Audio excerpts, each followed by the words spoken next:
Thank you everyone for joining me today for another episode of Endpoint.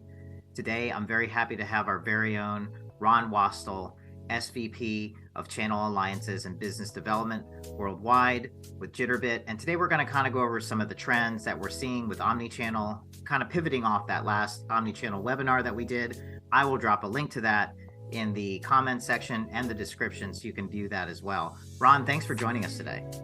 Thank you. Looking forward to the conversation. Me too.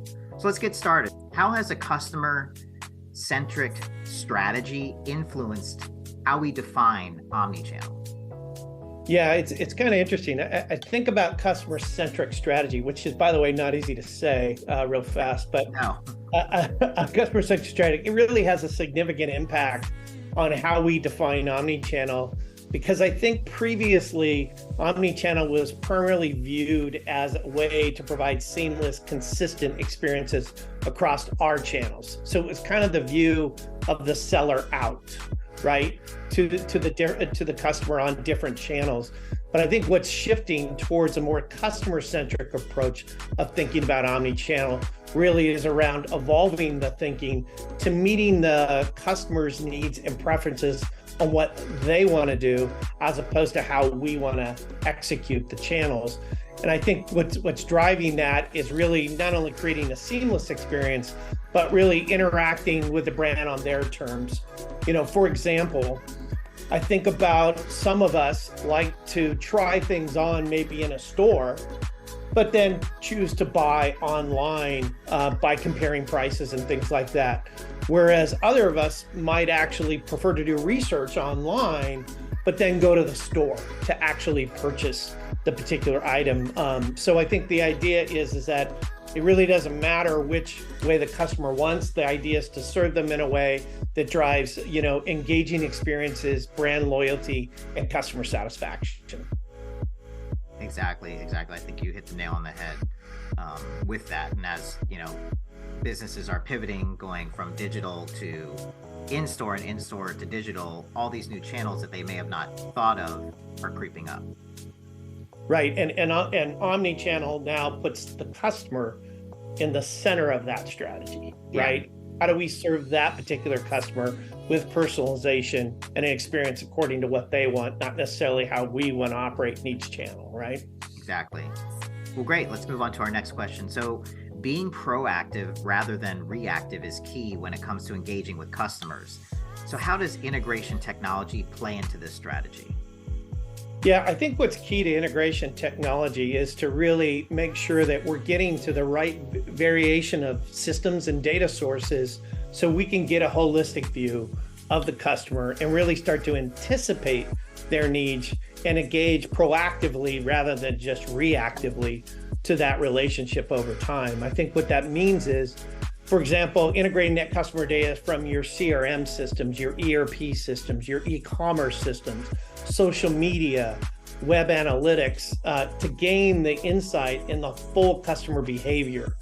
So we can understand their preferences, as well as maybe some pain points they're experiencing with our brand as we go forward. The idea is to personalize that experience by learning all that and proactively support them with targeted promotions that make sense to them given their buying history, as well as customer service, as well as personalized marketing campaigns that make sense to their lifestyle and desire around our brand. Totally. And like as Jay-Z said himself, numbers don't lie, right? Very true. I think real-time communication and collaboration between the different teams and departments is critical, right? Because if we're going to respond quickly and effectively to customer needs, whether they have a support ticket open or there's alerts to relevant team members, it's critical that we have that information so each team member doesn't look like they're disconnected from the last experience that the customer had.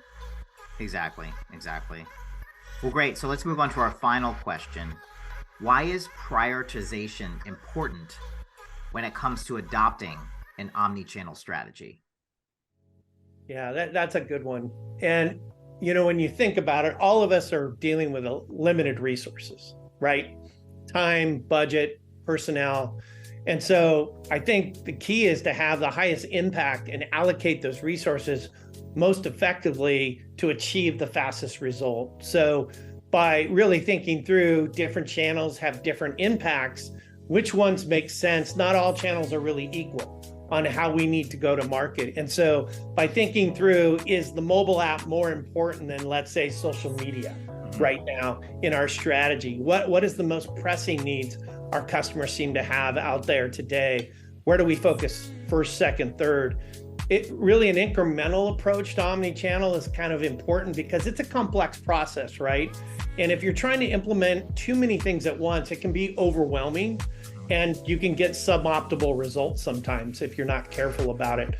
I think also that customer expectations are critical and constantly evolving. So you've got to step back periodically and look at which channels are my customers starting to be more attractive to, and how do I meet them and their customer needs and their expectations effectively, given the different channels they want to work with me on. I think it's critical to prioritize because it's the areas that matter most, drives the goals the fastest, and involve with customer expectations that I think is really hard to do and critical when you're prioritizing omni-channel solutions.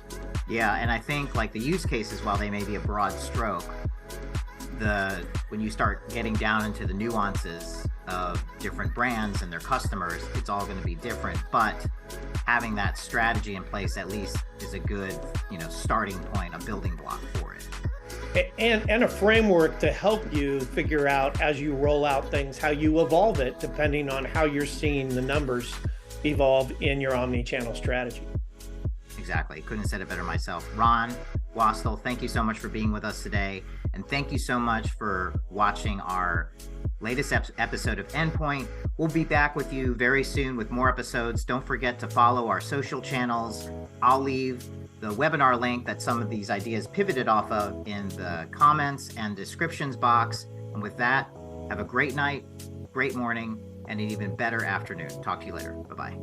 Thanks, David. Thank you, Ron.